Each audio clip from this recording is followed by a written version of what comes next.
মাঠে মাঠে দোল খাচ্ছে কালো সোনা সাদা সাদা পেঁয়াজ ফুল। শেষ মুহূর্তে ফুল পরিচর্যার ব্যস্ত সময় পার করছেন এখানকার কৃষকেরা। আবহাওয়া অনুকূলে থাকায় এবার বাম্পার ফলনে আশা করছে পেঁয়াজ চাষিরা। আবহাওয়া আর পেঁয়াজের বাজার পরিস্থিতি ঠিক থাকলে পেঁয়াজ বিক্রি করে লাভবান হবেন তারা। বাজারের যে একটা দাম সেটার কোনো সামঞ্জস্যতা নাই। আমাদের খরচ হয়ে যায় প্রায় 2500-2000 টাকা মন, আবার পাইতেছি 1500 টাকা 2000 টাকা মন। পেঁয়াজের ফলন ভালো হওয়ার কারণে মানুষ পেঁয়াজ বুনতে আছে। যদি বাজারে পেঁয়াজ ভালো হয় তাহলে মনে করেন সবাই একটা ভালো ফলন হইব। সারা বছরে আমরা পেঁয়াজের কাজ করতেছি, চারা লাগাইছি, চারাতে যে ফুল হয়েছে, ফুলের থেকে আবার ফিরে তুলবো, তুলে দানা হইব।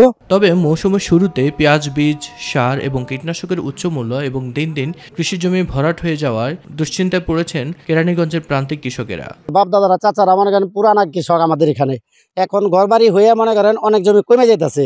আমাদের এখানে আবাসিক এলাকা, তো আবাসিক এলাকার কারণে আমরা পেঁয়াজ চাষ বেশি একটা করতে পারতেছি না। আগে তো এই এলাকায় অনেক কৃষি ফসল হইতো, প্লাস পেঁয়াজও অনেক হইতো, কিন্তু দিন দিন বাজার খারাপ এবং বিভিন্ন মাটি ভরাটের জন্য কমে যাচ্ছে। এদিকে উপজেলা কৃষি কর্মকর্তা জানিয়েছেন, অন্যান্য বছরের তুলনায় এবার পেঁয়াজের ফলন ভালো হয়েছে। চাষের জমি রক্ষা করা গেলে পেঁয়াজের চাষ আরো বাড়বে। আগাম যে পেঁয়াজটা উত্তোলন হচ্ছে সেটাতে তারা বেশ ভালো মূল্য পেয়েছে এবং সেটাতে তারা বেশি সন্তুষ্ট। আর আশা করছি যদি আমাদের এই কৃষি জমিগুলো আমরা পুনরুদ্ধার করতে পারি তাহলে আমাদের এই পেঁয়াজের আবাদটা আরো বাড়বে। বাজার পরিস্থিতি কৃষকের আনুকূল্যে থাকলে এবং সরকারি সুযোগ সুবিধা পেলে আগামীতে পেঁয়াজ চাষ করে আরো লাভবান হবেন এই সকল চাষিরা। মিফতাক আলী, মাই টিভি।